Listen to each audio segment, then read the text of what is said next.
And we're ready to go, Monica, whenever you're ready. Welcome, everyone. Welcome all who are joining us this afternoon for our session on combining ACS with other survey or administrative data. My name is Monica Cruz, and I serve as the State Data Center Lead for the Texas Demographic Center. And I am joined today by an esteemed number of panelists or presenters today. This afternoon, we will be hearing from Jean Yao, Senior Data Analyst from the Johnson County Government in Kansas, who will present on enhancing population estimates by combining ACS and local data in Johnson County. Following Jean will be Senator William Brownsberger from the Massachusetts State Senate, who will speak on the divergence between ACS reported rent burden and administrative data. And then following Senator Brownsberger, we will have Camila Moreno, who is a research associate from FAHI, who will be presenting on using Google Earth to address sampling challenges of manufactured home counts in rural places. And then our last presenter will be Jeff Mornoff, Associate Dean for Research and Policy Engagement at the University of Michigan Ford School of Public Policy. And he will be presenting on unaccounted migration, how non-filers affect IRS-based estimates of domestic migration. So I just want to remind everyone that closed captioning is available. And to submit your questions, please use the Q&A tab, not the chat. Again, the Q&A tab, and we will address questions at the end of all presentations. And recordings and presentation materials will be shared after the conference. So I'm going to transition over to our first presenter, Jean Yao. Jean? Hello, let me share I forgot what am I supposed to share. This one. Can you guys see my screen? Yes. Okay. So my presentation title is Enhancing Population Estimates by Combining ACS Data and Local Data in Johnson County, Kansas. And I will, how do I advance slide? I'm not advancing anything.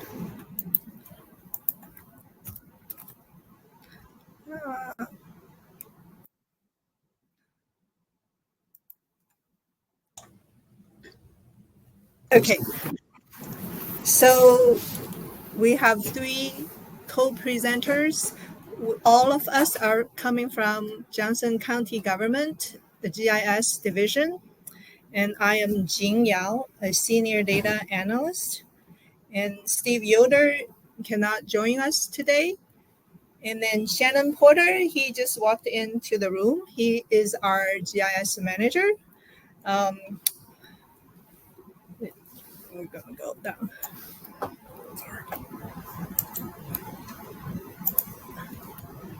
Why do I always have trouble?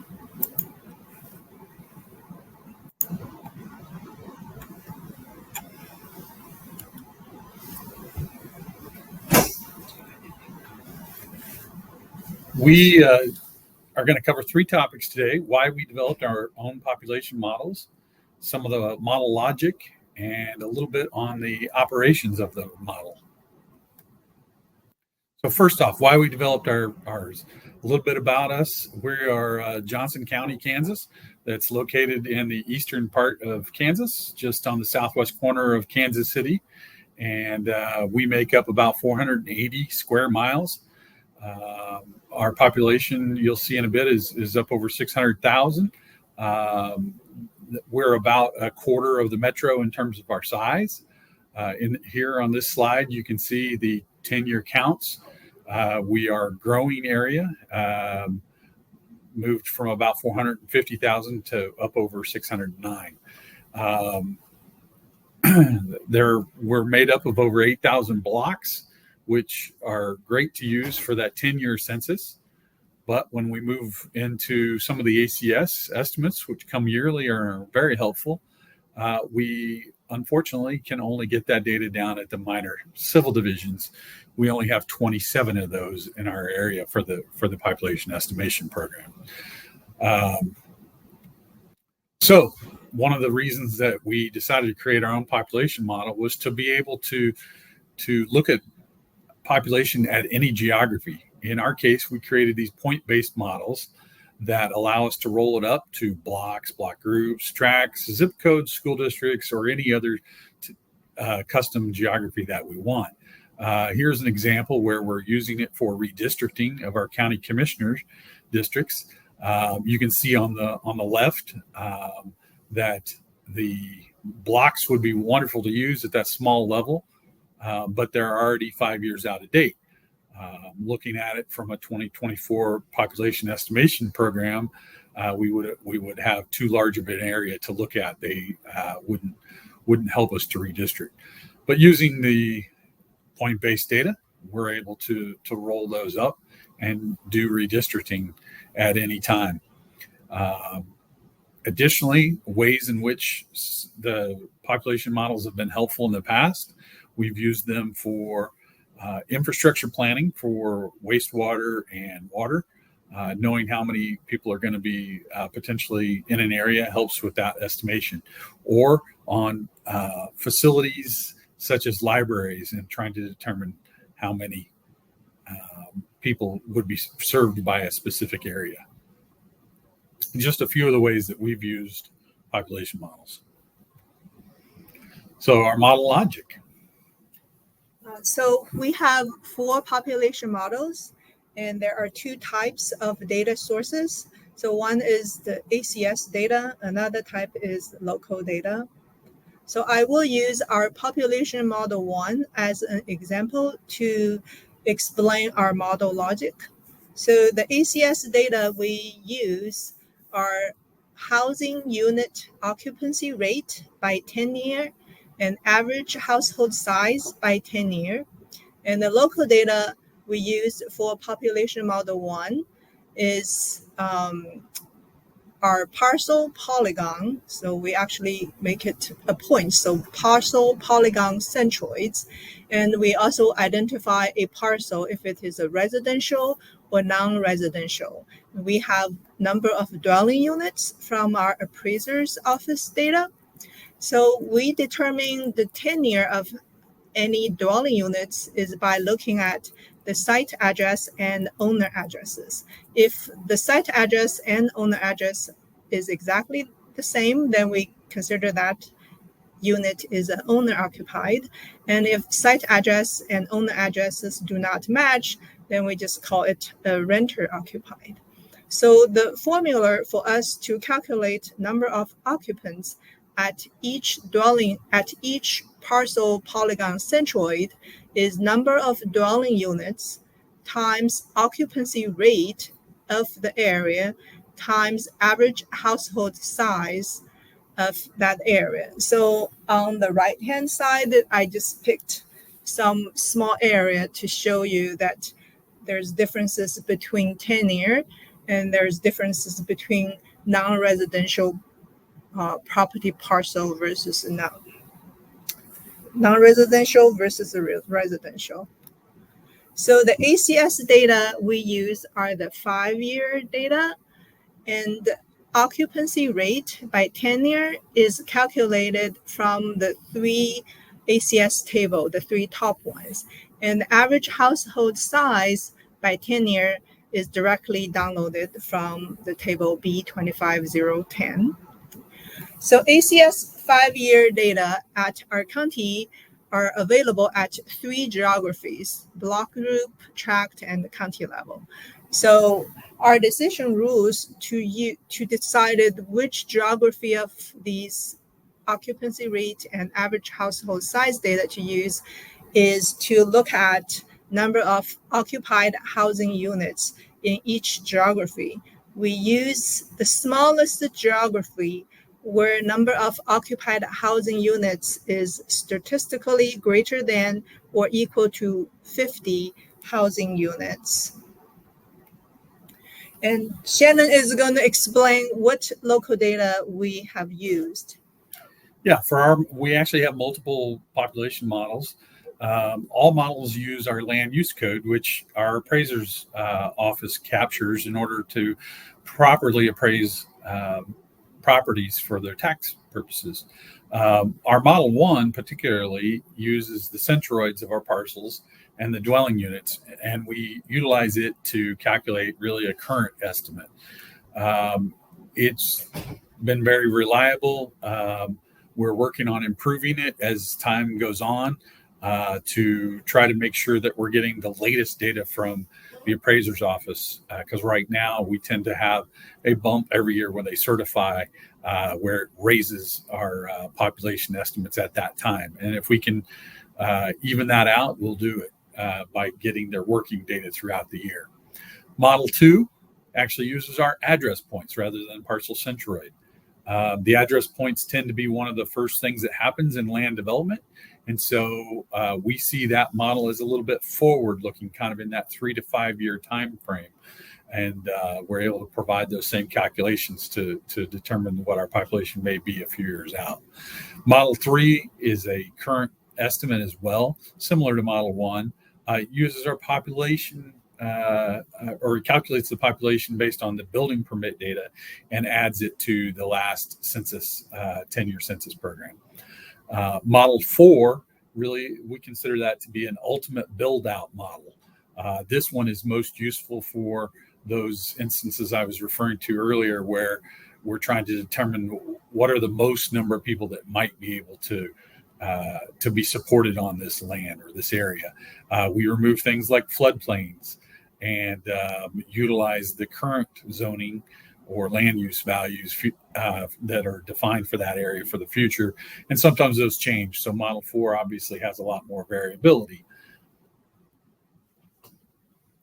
And now we'll get into the model operations. These are the things that kind of help us to continue this model. As I already mentioned, we receive local data from the appraiser's office. We've worked closely with them to be able to get that in an automated fashion from them on a nightly basis. So we use that with our calculations and output that to our published database every night. And then during that nightly process, there's the opportunity to send out, to kind of do a change analysis and send out reporting with that. And we also automated a quarterly archive of this, because we do find that people want to sometimes know a snapshot in time of a particular time period. And it also helps us then to compare that against census time periods. So I'll pass it over to Jean to talk a little bit about the next slide here. So every morning when I get to office, I get an email from our notification bot. Says, hey, look at the population estimates that generated last night. So I was told that, so we have the most recent previous number of population. So that's number of records MRP and number of records MR. And if the difference is greater than 500, that's 500 people, we need to go investigate, like what caused that. And in this case, in this screenshot, it was actually 2 subdivisions just recently got assigned some new address points. So voila, we got 500 more people overnight. So in addition to update our local data nightly, right, daily, we also update our ACS data of occupancy rate and average household size every year as the new data is released. And once we update the ACS data, we also validate the model outputs, compare that against the PEP estimates as of the most recent July 1 at the county level and the minor civil division level. So over here, I have 2 graphs. On the left is in time, how those three population data compare at the county level. So we have decennial census data in blue, PEP estimates in yellow, and our population model 1 data in green. And so that kind of tells us like how well our model aligns with the most authoritative data sources. And on the right-hand side is there should be 27 dots, one for each minor civil divisions. I'm sorry, And- Jean, we cannot see your slide advanced. At least I've not, perhaps it's just me, but I just wanted to let you know. Oh, I hope it will work for everybody else. So on the minor civil division, we have this one-to-one lines, right? So you can see that the gray line is for our model 1 as of 2022, July 1, 2023, July 1. And then gray dot in line would be the PEP estimate. So the gray line and the green line aligns pretty well. So it gave us confidence in our own population estimates. So we also share our model outputs every day with either internal departments or the public. So with internal departments, they can access our SQL data table. They also receive SRS reports, or they can go to our online mapping tool. The online mapping tool is custom developed by one of our colleagues. And then the public, they can receive the PDF of SRS reports, or the online, they can go to the online mapping tools. So on the right-hand side, I have an illustration of our online mapping tools.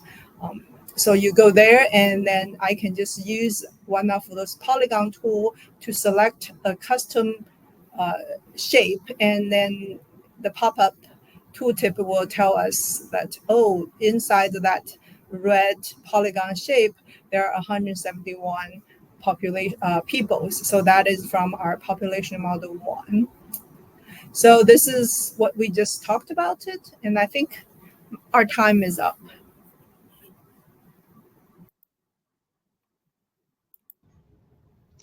Thank you both very much. I apologize for that. I'm experiencing a little bit of technical difficulties, but I'm sure it sounds like everyone else could see the slides. Mine was a little delayed, but thank you both very much for presenting on the important work you're doing there in the county, Johnson County there in Kansas. Our next presenter here will be Senator William Brownsberger from Massachusetts State Senate, who will speak on the divergence between ACS reported rent burden and administrative data. Thank you. Thank you so much. And thank you to the census for all the great support that they give users. And a thank you to everyone on this call for your interest. And by the way, there's something wrong with the camera right now. That's what's making my face look as long as it is. It's not my normal look, but we're going to go forward. So I'm going to share screen, and here we go.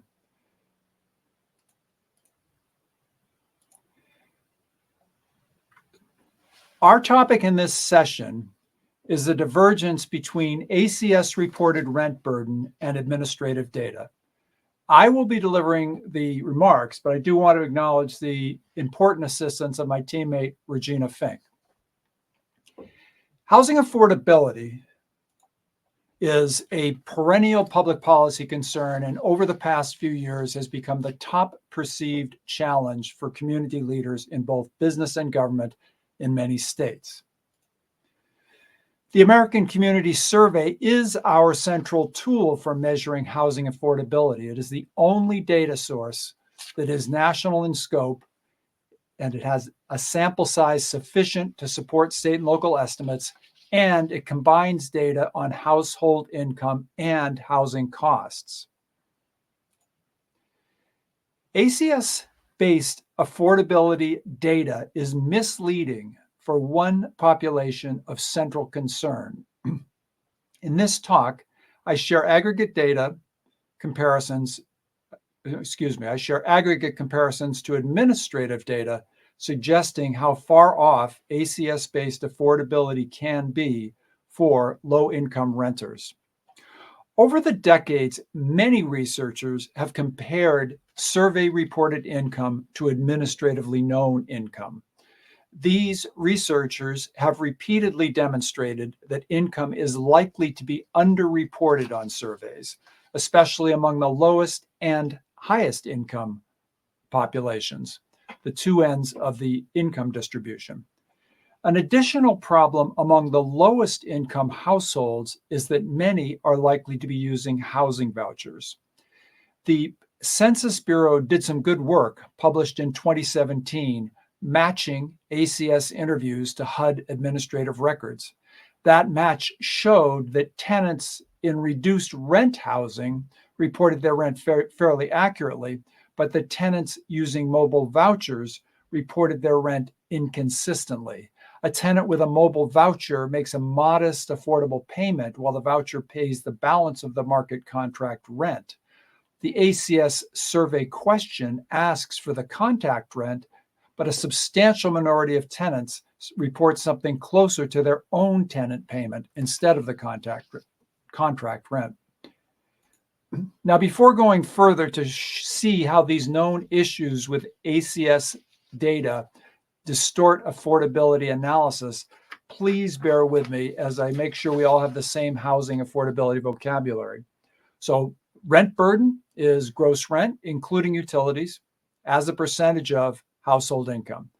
We refer to households as rent burdened when their rent burden is over 30%. Some use the phrase severely rent burdened if the burden's over 50%. Extremely low income, or ELI, households in a metropolitan area are those whose income is below 30% of the median income in the area. Many ELI households are elderly and or disabled. The term ELI affordable unit refers to a housing unit where the rent is under 30% of the ELI threshold. In other words, under 30% of 30% of the AMI. The number 30% comes up a lot in this conversation. Some refer to an ELI affordable unit as available if it is not occupied by a non-ELI household. Some ELI affordable units are taken up by higher income people and are therefore not available to ELI households. The ELI affordable available rate is intended to convey a sense of the gap between supply and demand for affordable units for ELI households. You have parallel terms for very low income and low income households. And the last term I want to introduce is RBI, or rent based on income. A rent based on income apartment is one in which the tenant rent is subsidized to keep it below 30% of income. A tenant in an RBI apartment should never be rent burdened in principle. So, for households in the ACS, the share who are not rent burdened is surprisingly low in the ACS data when compared to the affordable available rate. As the slide shows, only 22% of households are not rent burdened in the ACS in Massachusetts. Why is it true that if there are 45 ELI affordable available housing units per 100 ELI households, only 22% are not rent burdened? One would expect more like 45%. A closer look only adds to the puzzle. ACS microdata shows many units with rents that are implausible for extremely low-income households. This chart scatters income on the x-axis versus rent on the y-axis for extremely low single-person households. This scatter reveals many ELI households paying rents that are several multiples of their income. The orange line is the 30% line along which most households should theoretically lie if they were paying 30% of their income, or for example, if they were in rent based on income housing. Now, we do know that many ELI households benefit from housing vouchers, so some of the households lying far above the line might be voucher holders accurately reporting their contract rent, which could be greater than their income since they only make a modest tenant payment. it's hard to visually evaluate the density of the dots in the scatter. So let's go to our next chart, which includes all Massachusetts ELI renter households and groups them as follows.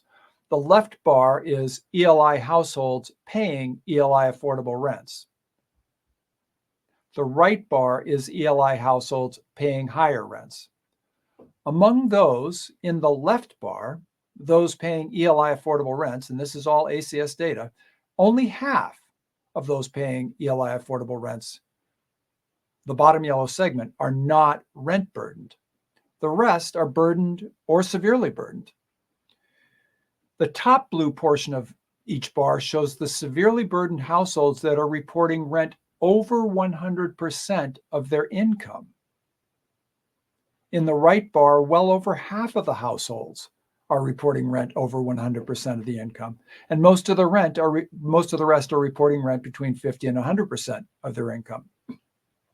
It is impossible to make sense out of this data by massaging ACS data alone, or even by massaging it in conjunction with HUD data about area rent levels. I spent a month or two trying to do that. We have to turn to administrative data. That data shows that in rent based on income units, tenants are generally paying, in fact, a little under 30% of their adjusted household income as rent.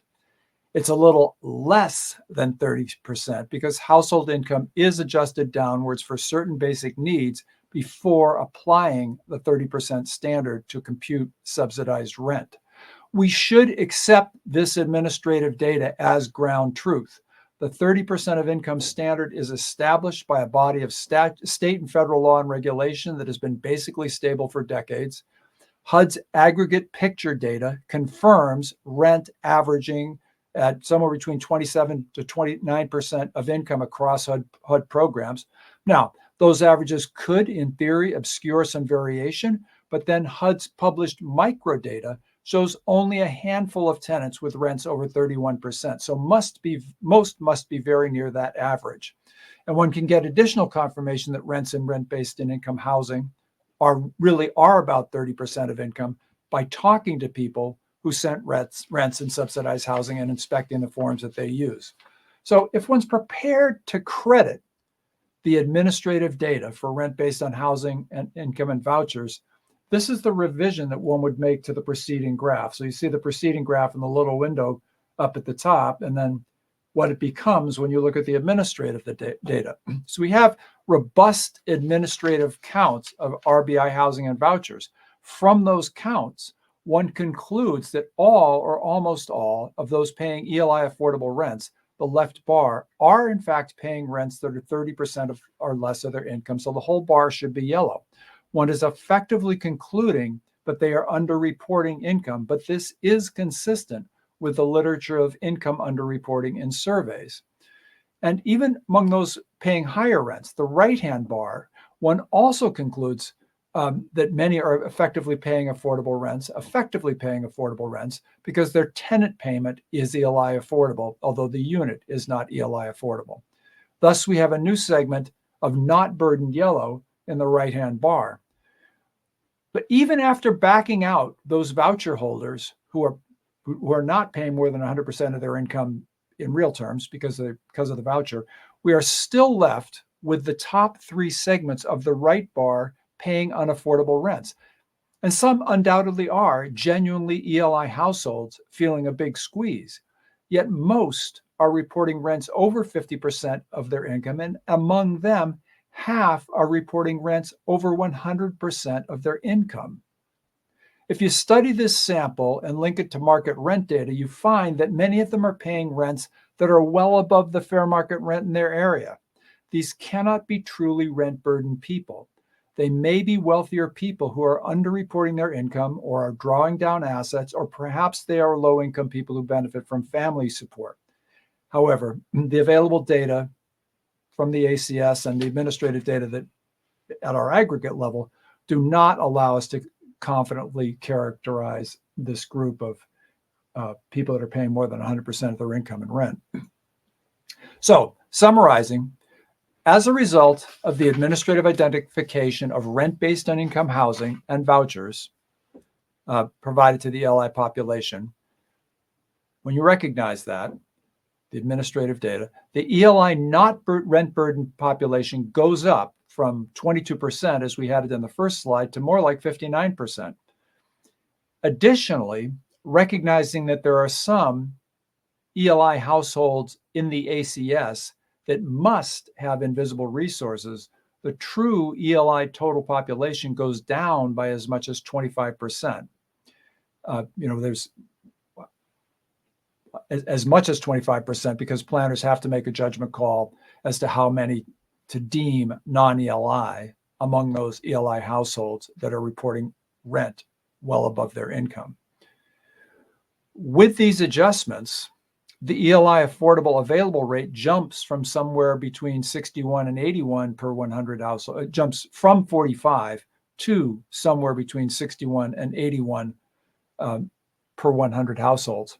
Now, I've not included the figures for very, as opposed to extremely low-income households in this presentation, but comparison with administrative data for the next income tiers up, the very low-income and low-income populations, does not force adjustments in rent burden for those populations. So there's nothing wrong with the ACS data that we can discern based on the administrative data for those higher income populations. That's a finding consistent with the literature that the income underreporting problem exists primarily at the tails of the income distribution. However, the insight that most ELI affordable housing is subsidized, combined with the fact that most subsidized housing is reserved for the ELI population, means that most ELI affordable housing is not available to the next income tier up. This adjusts upwards ACS-based estimates of the housing gap faced by very low-income people. So the bottom line is this: at least in Massachusetts, the extremely low-income population looks much better off as a result of administrative adjustment of ACS data. The very low-income population, the low-wage workers, emerges as facing a much larger affordability gap. An important project for future research would be to replicate the aggregate comparisons presented here with record level matches. Thank you again so much for everything in this conference. It's been great. Thank you so much for that presentation, Senator Brownsberger. Really important information about how to use administrative data to really kind of highlight the renter burden among different income groups. Thank you for joining us. All right, well, we're going to go ahead and transition to our next speaker. So we will now have Camila Moreno present. She is from FAHI, which is an organization that focuses on investment and support in the Appalachian region. And she will present on using Google Earth to address sampling challenges of manufactured home counts in rural places. Okay. Go ahead, Camila. Thank you, Monica. I'm going to, let's see. Can we all see my screen or the presentation? Yes. Excellent. All right, well, thank you all. I'm happy to be here at the 2025 ACS Data Users Conference. My name is Camila Moreno. I'm a research associate at FAHI, and I'll be talking to you today a little bit about using a deep learning object detection model to identify manufactured units in order to validate ACS housing counts. So the initial idea for this project came from a need across our region to better understand the geographic distribution of manufactured units. Most often, the questions that come up are how many and where are they? So due to sampling challenges in rural and lower density areas, it can be difficult to adequately know about the location of older manufactured homes and the potential demand for the replacement of these units. So this motivated this project to develop a methodology to count manufactured housing units in rural and other low density areas. And in particular, with a special interest in our member service areas across Appalachia.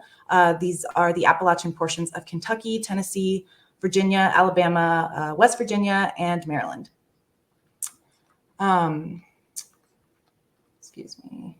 Okay. So with construction costs and productivity being some of the greatest barriers to housing affordability, manufactured homes are increasingly seen as a viable solution to the housing crisis. There have been many reports that have come out over the last few years comparing the cost of manufactured homes to traditional site-built homes. In particular, I'll cite here one from the Joint Center for Housing Studies. It was a report released in 2023 that found that a manufactured home for a single wide costs as low as 35% of a site-built home.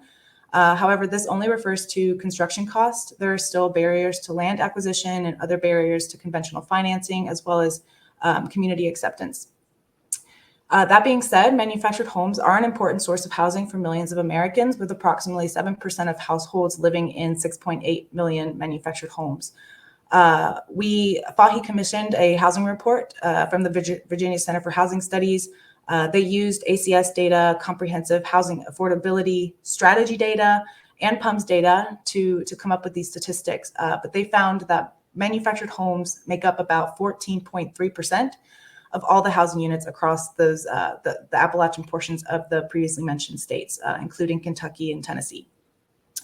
So I've already kind of alluded to this, but manufactured units do make up a significant portion of our housing supply in the regions we serve. So they're pretty rural. Lastly, manufactured housing does not follow the rules of regular subdivisions. This is especially relevant as it pertains to zoning and ownership. So, despite the prevalence and importance of manufactured housing, there is currently no systematic way to count the total numbers and locations of these properties. So, diving into our data tools and methods. We use the USDA National Agriculture Imagery Program images. These are high resolution ortho-rectified images. This just means that they are typical aerial photographs, but they are geo-referenced. We also use local property data. We obtain this data from the Tennessee Property Assessment Database. We have information on addresses, parcel information, et cetera. And the census data that we use is the units and structure data table. So this information is the type of structure, so single family detached, single family attached, and of course we focus on the mobile home counts. We primarily work in ArcGIS Pro version 3.4 to carry out our object detection machine learning model. Specifically, we use RCN and MASK. And I would like to take a moment to note here that object detection models are not have been used for developing building footprints.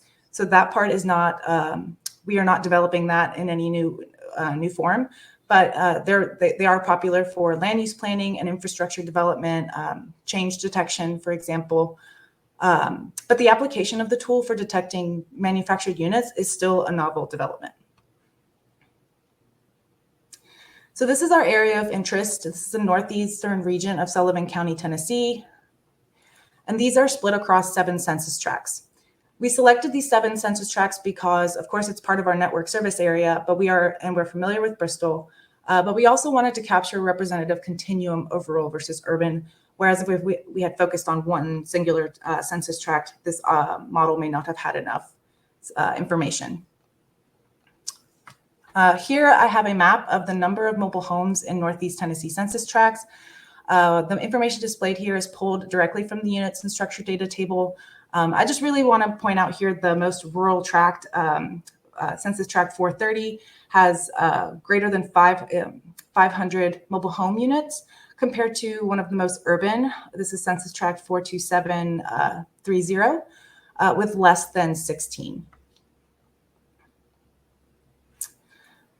So now I'll take you on a little the journey of our ArcGIS Pro workflow. I'm going to focus primarily on step 2 and 3 here.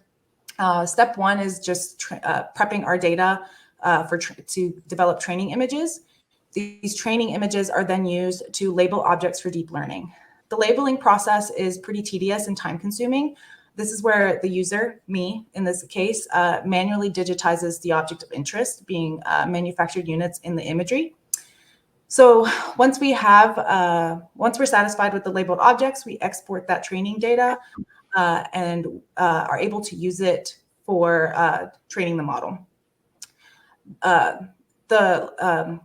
Once the data has been exported, we have what's called labeled image chips, which are inputted into the model. It trains the model, and then we have a DLPK file, which is then used to carry out the detection task. So there are multiple, I apologize. There are multiple steps here before we can actually get to the detecting model step. But once we've reached that, we've got our outputs, which are manufactured units. The final steps that you see here are just cleaning up the outputs to more closely resemble the structure of the building, and then we calculate an accuracy assessment score.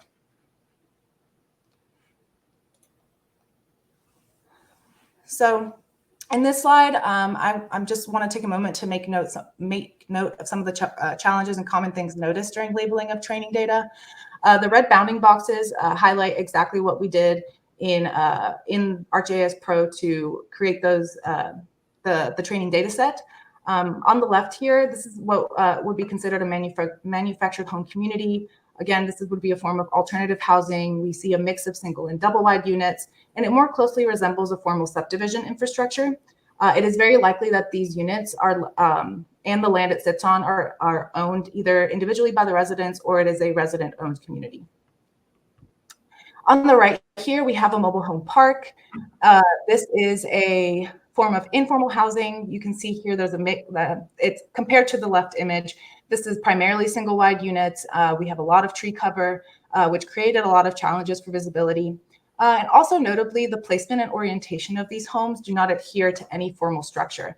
And this, again, in comparison, these residents likely own the unit, but do not own the land that they sit on. I'll also make a note here that we know as we were doing labeling, a lot of the manufactured homes were found in clusters like this, so a mobile home community or a mobile home park.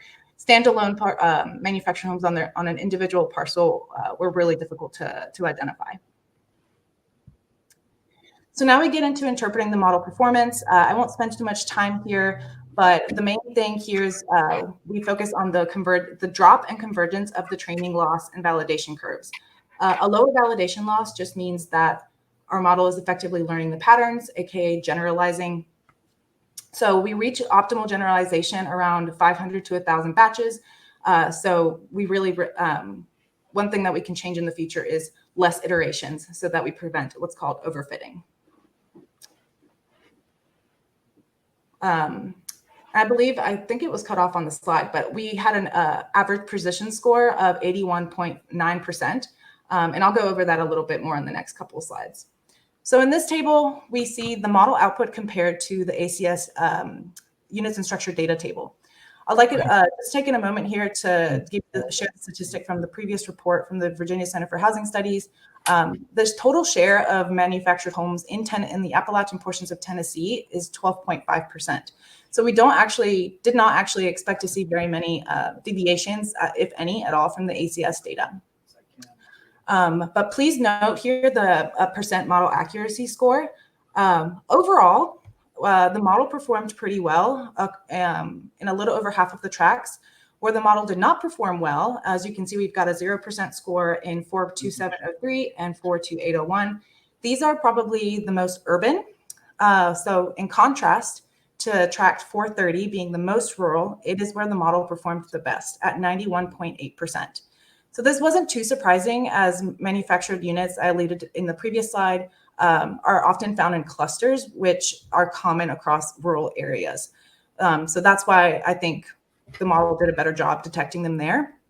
And it is also likely that these clusters do not exist in urban tracts due to zoning, which could explain the poor performance in those areas. This is just a visualization of the previous slide. One thing that also is a good indicator that the model is going in the right direction. The yellow dots on the blue bars are the lower and upper bounds of the margin of errors of the mobile home counts. Overall, the model remained within that range.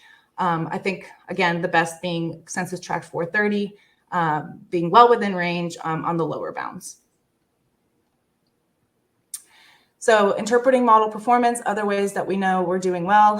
The average precision score, again, this is just a common metric for object detection tasks, helps evaluate the quality of the model's bounding box prediction, so those labels. We trained the model a couple of times. The first time we did it, it was 67.3%. So we were doing okay to about a moderate degree. We were getting a lot of false positives and false negatives. So what are false positives? What was the model incorrectly identifying as manufactured housing? Some of the features confusing it would be were partial sections of roofs in more urban settings, truck trailers and commercial lots, obscured roads under some tree canopies. False negatives, what manufactured housing units is the model missing? Again, kind of similar idea. Those units completely or partially covered from trees or have unusual appearances that it didn't expect. And localization errors, that would come back down to the user. Were our labels as good as they needed to be to accurately train the model? I alluded to overfitting earlier. This is when a model learns the training data too well and can't make accurate predictions. So that can be too many iterations or quality of the data. So I won't spend too much time here, but some of the ways we can overcome this is increasing the diversity in the number of samples, running the model on with different parameters, and of course, collection of ground truth points for validation of accuracy. Some challenges and limitations: computational power. Satellite imagery is very large. We were dealing with multiple gigs of data, and of course, human labor constraints. It's a very tedious task. A couple challenges: post-processing and pre-processing of aerial imagery. Different types of satellite images could improve our model and with better spatial resolution. Of course, the nature of the study area: lots of tree cover, changes in slope. Cloud cover and sun angles that cause shadows that make it difficult to see from a satellite view. And next steps. So I'd like to take a moment here to bring you back down to our purpose. We really are hoping to help practitioners identify areas of need and support planning by local developers. And this can also help inform future policy and program development. We also like to expand on other pre-trained building footprint models. We would like to successfully replicate this approach where local property data may not be available. So we're really lucky in Tennessee. We were able to do some crosswalking there. But we also would like to expand this to include other census data like the manufactured housing survey data tables, tenure, year structure built, and to overcome some of those human labor constraints and add to the validation assessment is to recruit and train volunteers. There is a program within, or a tool within ArcGIS Pro called ArcGIS Survey 123. This is a form of citizen science. It's a smart form survey platform that helps accelerate data collection. So a good example would be having a staff member go out in their local area, take a picture of the manufactured unit, and give us some characteristic information in that platform. And then it will collect it and we can use it for analysis and visualization later. And then finally, we would like to move beyond Appalachia and identify any systemic biases that might exist in ACS sampling. So what are some areas that are consistently under or overcounted in ACS relative to the observations? Local zoning is one reason we believe there might be discrepancies in the urban versus rural. Hard to reach households. Again, I'll refer to that housing needs assessment. That report noted that households may not always appear in housing data and other public data sets. For example, those living in RVs with no address or households experiencing homelessness.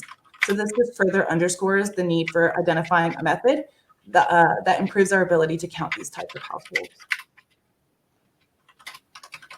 Some references, and thank you so much. I'm actually noting that these slides don't have our contact information, so I'll be happy to share that in the chat. And thanks again for having us here.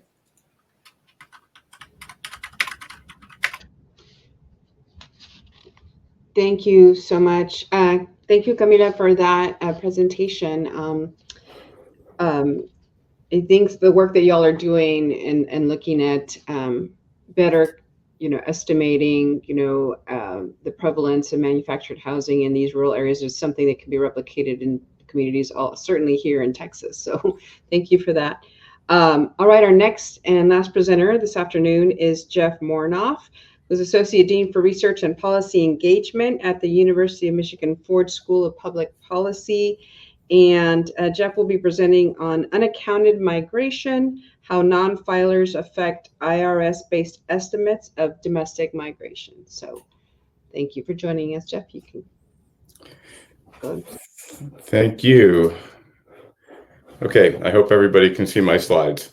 So first, a confession, which is that my analysis actually does not quite fit the billing for this session because I'm not actually combining ACS data with other forms of data, although indirectly I am engaging the question of how would estimates of migration from the ACS compare to those from the IRS. So spiritually it fits.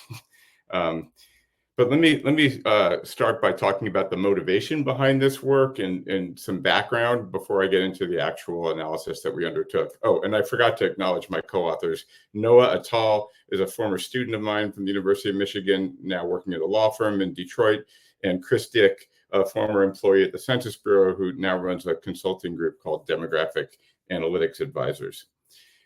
So now it's time for my second confession, which is that this work actually began as part of a lawsuit that the city of Detroit has against the Census Bureau, against the Department of Commerce. And I am an expert witness in this case.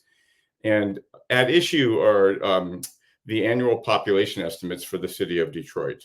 So I want to start off, although this talk is not going to be about the arguments in the lawsuit, I just want to give you some background on this so you know where this project came from. And then you can see the analysis that we're now trying to turn into an academic paper.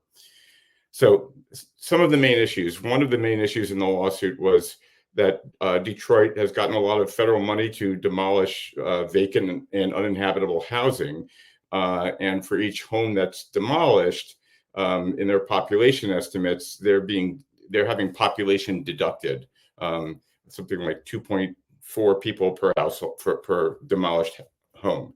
And they felt like that was unfair because those housing units were not only vacant, but uninhabitable and shouldn't have been on the housing rolls to begin with. And they were not actually evidence of any population loss.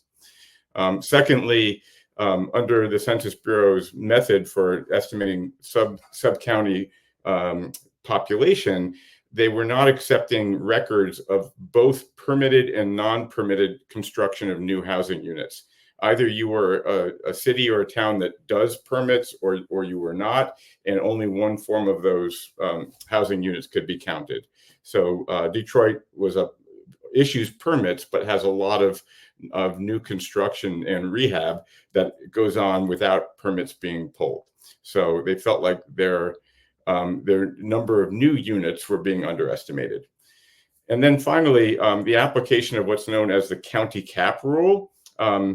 And in order to explain what the county cap rule is, I have to give you a little bit more background on how population estimates are done.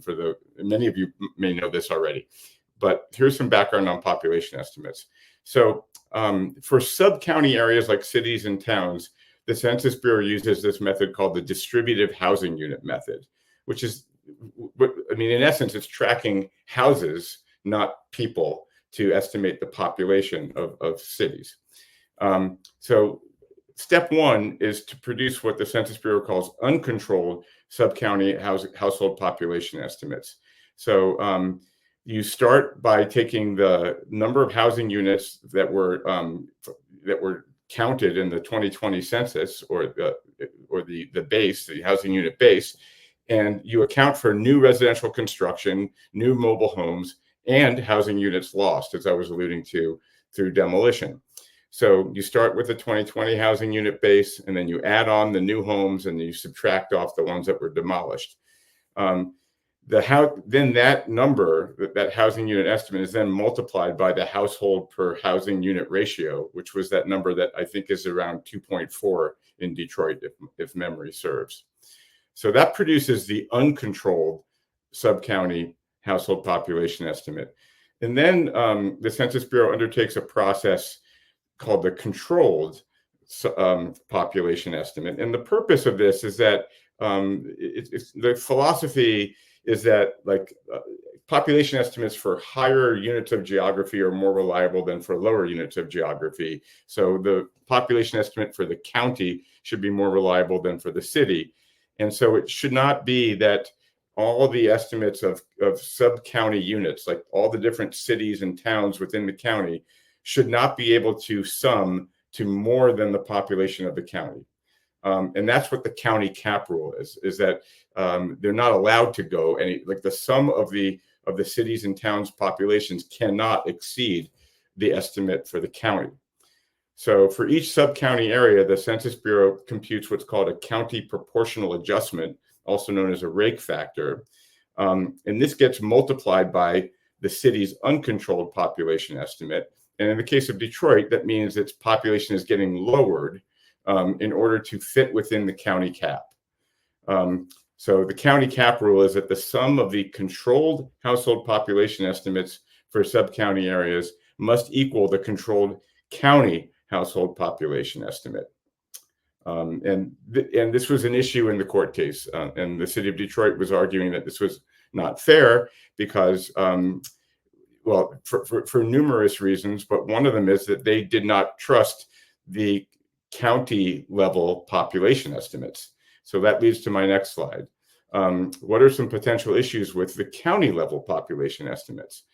So for the nation as a whole and each state and each county, the Census Bureau uses a different method to estimate the population, and that is the cohort component method.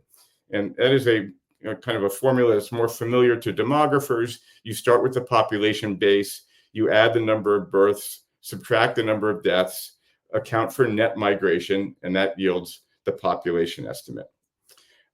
So the issue here, and this is really the setup for the work I'm going to show you right now, this was all background, is the estimate of net domestic migration.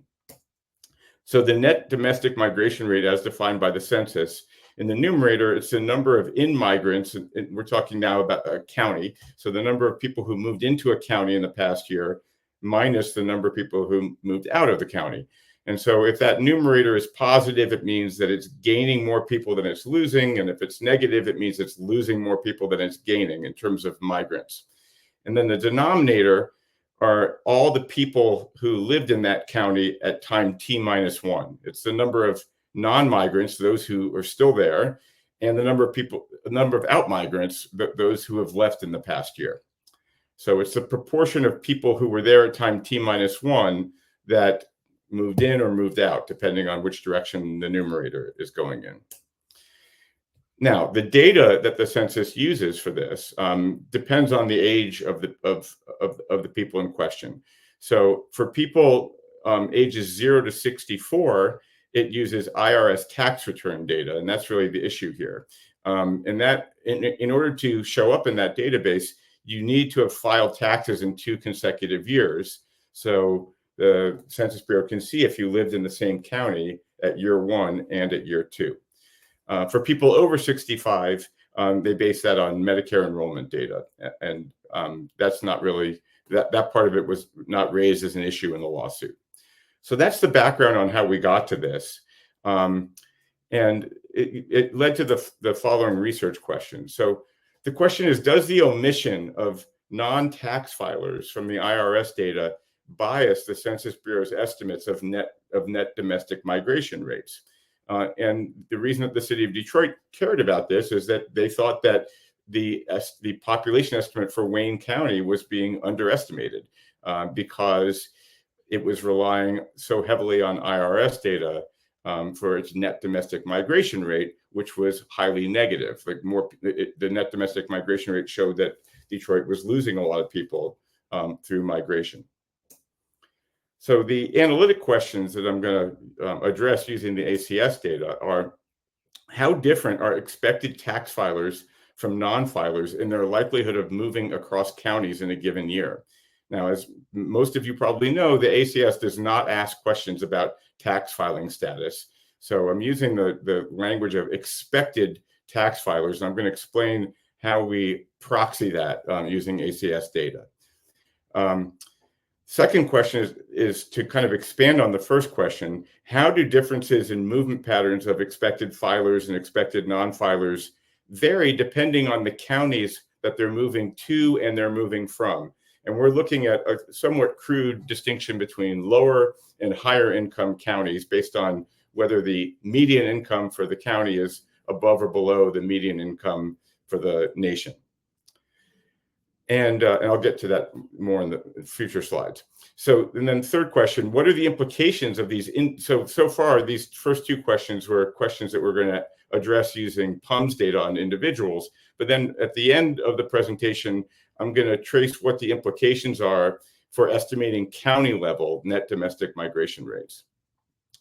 How does the net domestic migration rate change when expected non-tax filers are excluded from the calculation?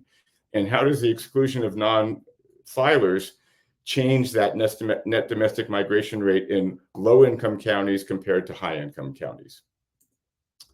So first, the dependent variable in this work is residential moves. So we're using 2023 one-year ACS PUMS data to analyze residential mobility patterns, and we're focusing on people under age 65 because, again, for people 65 and over, the Census Bureau is using Medicare records to look at migration. So we're interested in inter-county moves, but since the ACS PUMS data does not identify the county in some sparsely populated rural areas, we're instead of using counties for the individual level analysis, we're using migration primary use microsample areas, or MIG-PUMAs. There are, by the way, just over 1,000 MIG-PUMAs in the country. 436 of them consisted of a single county, and those 436 make up about 68% of the entire population in the US. When we go up to the county level at the end of this talk, we're going to use actual MIG-PUMAs that are coterminous with counties. But for the individual level analysis, we're using MIG-PUMAs as kind of a proxy for county, with the understanding that some of them contain multiple counties. So we're going to measure moves as those that involve a change in a person's MIG-PUMA between 2022 and 2023. And we're going to use logistic regression to estimate the likelihood of moving from one MIG-PUMA to another. So we're also going to, as I alluded to, we're going to analyze moves by income level of the MIG-PUMA. So we're interested in how the residential movement patterns depend on the income level of both the MIG-PUMA or county of origin and the MIG-PUMA of destination. So we're going to categorize MIG-PUMAs based on whether the median household income in that MIG-PUMA is above or below the average MIG-PUMA median income for 2023, which was about $80,500.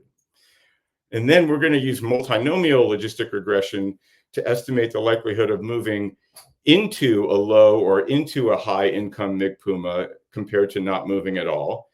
And then also a separate multinomial logit to estimate the likelihood of moving from a low or a high income MIG-PUMA.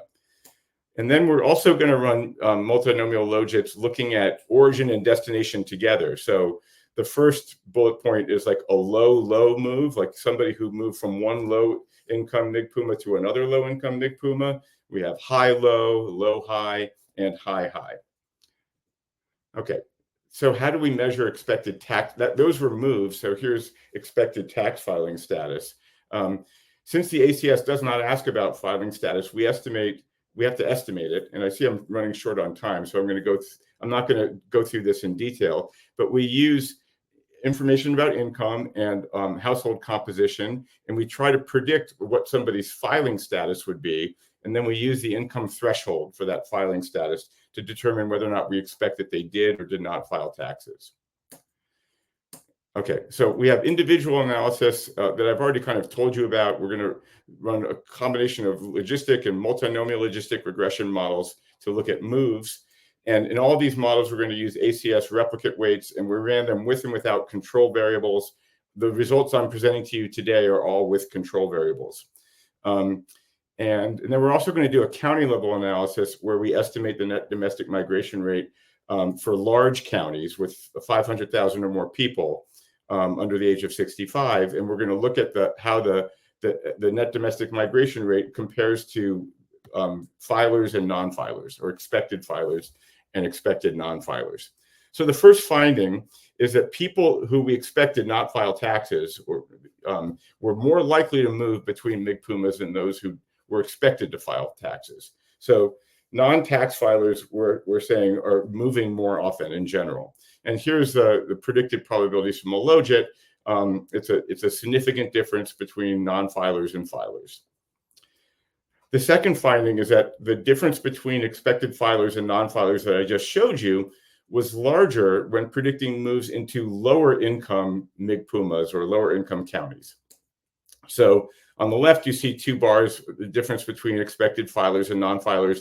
In higher income counties, there's virtually no difference.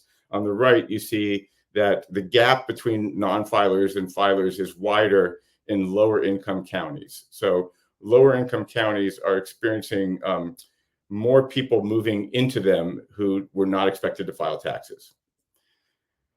The third finding is that the difference between this gap between filers and non-filers was also larger in predicting moves away from lower income MIGPUMAs. And you see virtually the same view, but now we're looking at not moving into, but moving away from high and low income counties.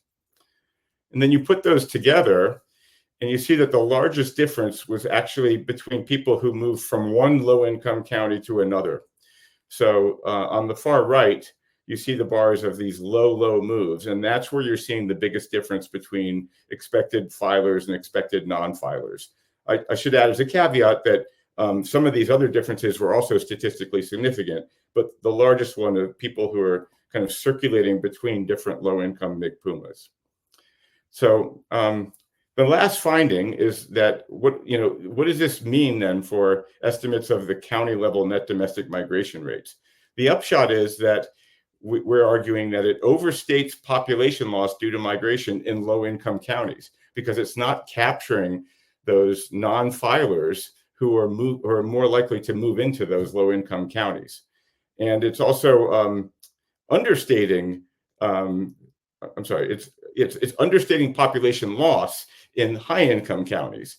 So high-income counties are coming out looking more advantaged when you exclude non-filers, because fewer non-filers are moving into or out of those counties. So here, two more slides of results.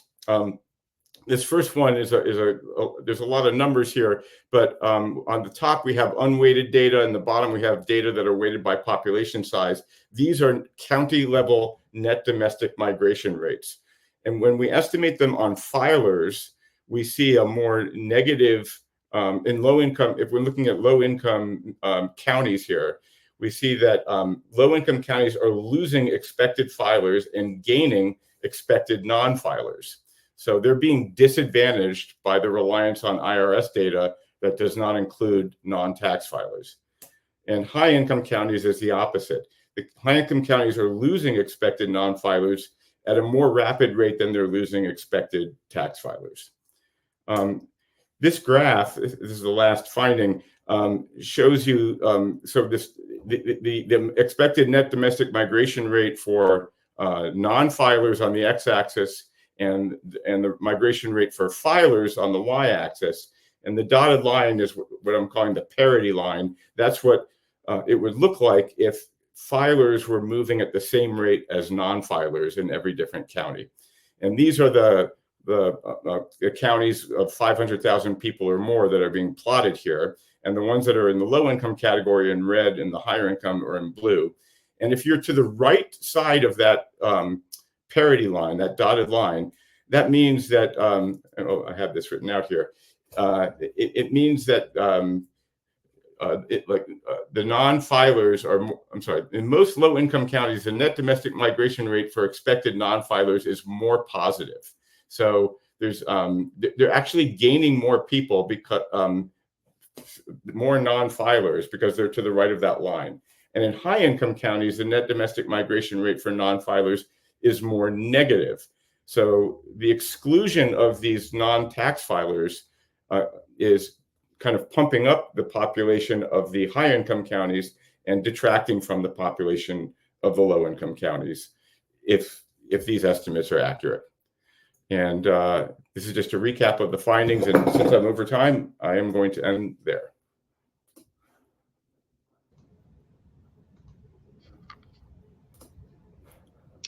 All right. Thank you very much, Jeff. If I can have all our presenters kind of turn on their cameras and join us. We do have a couple of questions, and we'll see who is available to jump in on this. And a couple of the questions that came in early on in our session, I think may be more directed to Jean and or Senator Brownsberger, or just anyone who can answer. But the first question comes in is, how do the model produced population estimates compare to the ACS estimates? I think that came in when Jean was presenting. Would you like to address that? So we validate our model. We compare it to the PEP estimates because that was on July 1 of a year.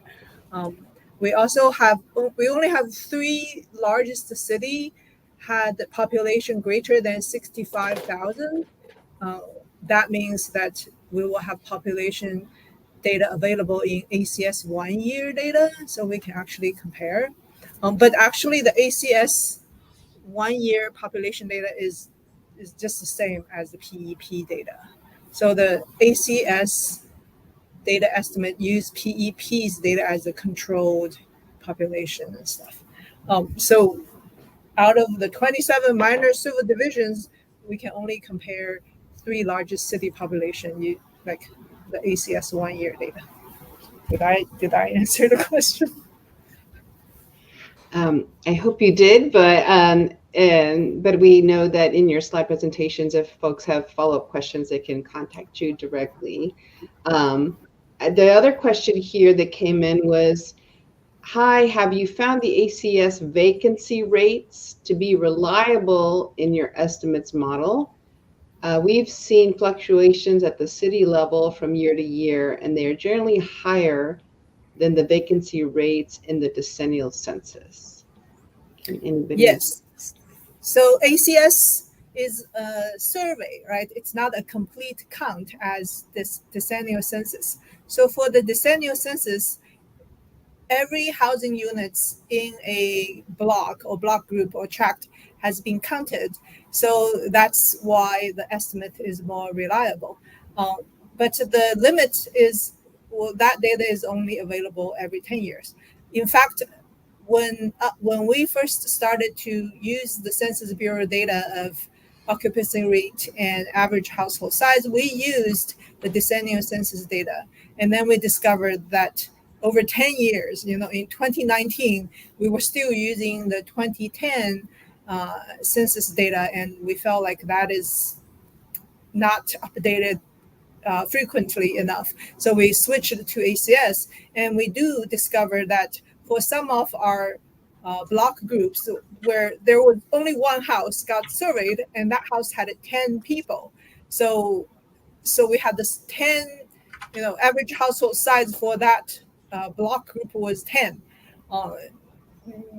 Definitely we're not using that one because that is an extreme outlier. So we made a decision rule is that if in that block group, the occupied housing units is statistically like having less than 50 occupied housing units, then we go to the larger geography, which is tract level. And if in that tract, there's no less than 50 occupied housing units, then we just go to the county level estimates. This is how we try to address that fluctuation. Come with the ACS estimates. Thank you. And another general question on this session topic, and can anyone share documentation for best practices for assigning ACS demographic data to other user-defined geographies that don't align with census boundaries? Anybody want to answer that question? I think that's difficult if you're talking about the microdata, because but you can, and we did have to allocate pumas population within Puma's two different federal fair market rent areas. That's a kind of a refinement of the computation of what the fair market rents are or what the applicable extremely low income limits are. It turns out those refinements are not too important for our computations because of the way the thresholds line up with the density of population at different income levels. Moving the thresholds doesn't change the numbers very much, but I mean you can prorate things, but you start to get into. We didn't have to do very much of this because the Pumas mostly line up with the larger areas that we were working with. But you're really it's really guesstimating when you're doing that because you don't know how things are distributed within the Pumas. Yep. Very challenging. Yeah. So we developed our point-based population model trying to avoid that boundary do not match problem, right? So now we converge all our counts at each points, and then we can roll up the points by our custom boundaries. So I think there's a practice called the data apportionment. So you have a overall count of a polygon, right? And then maybe there's a big lake, nobody lives there, but you could say, oh, I'm assuming the proportion of population inside this whole polygon is exactly the same, but actually it's not, right? So nobody lives in the lake. So then if you have extra data, for example, housing, residential housing data, residential dwelling units data, then you can say, oh, in this lake area, there's 0 house. So I am not assigning any of these populations in there. So basically that's what's similar to what we did. So that technique is called, I think, data apportionment. I think that's there you go. Yes. Thank you, Jean. We have one last question here for the Ford School. I guess that's to Jeff. Have you coordinated with the Census Bureau on your findings? Have they expressed a willingness to potentially improve their population methods by incorporating the ACS variable and methods you used?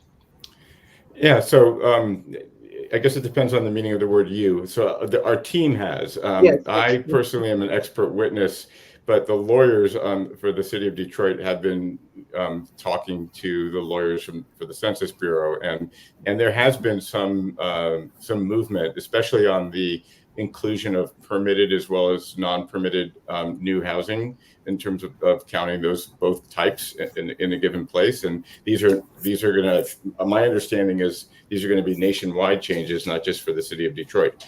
But in terms of the ACS, no, I mean, this is just presented into evidence in the case, and there was a deposition, there might be testimony. So I haven't had any direct contact with folks at the census who, despite being on this side of it, I greatly respect and I advocate for. So I just wanted to say that. Thank you very much. Well, we're up to our time now, and I want to thank all of our presenters this afternoon for joining us and submitting your work and highlighting the important work you're doing in your communities and the research you're doing across in your communities and your regions. Appreciate your time and appreciate everyone for joining us. All, again, presentations will be recorded and materials will be available after the conference. Thank you all and have a great afternoon. Thank you, Monica. Great job. Thank you. Thank you.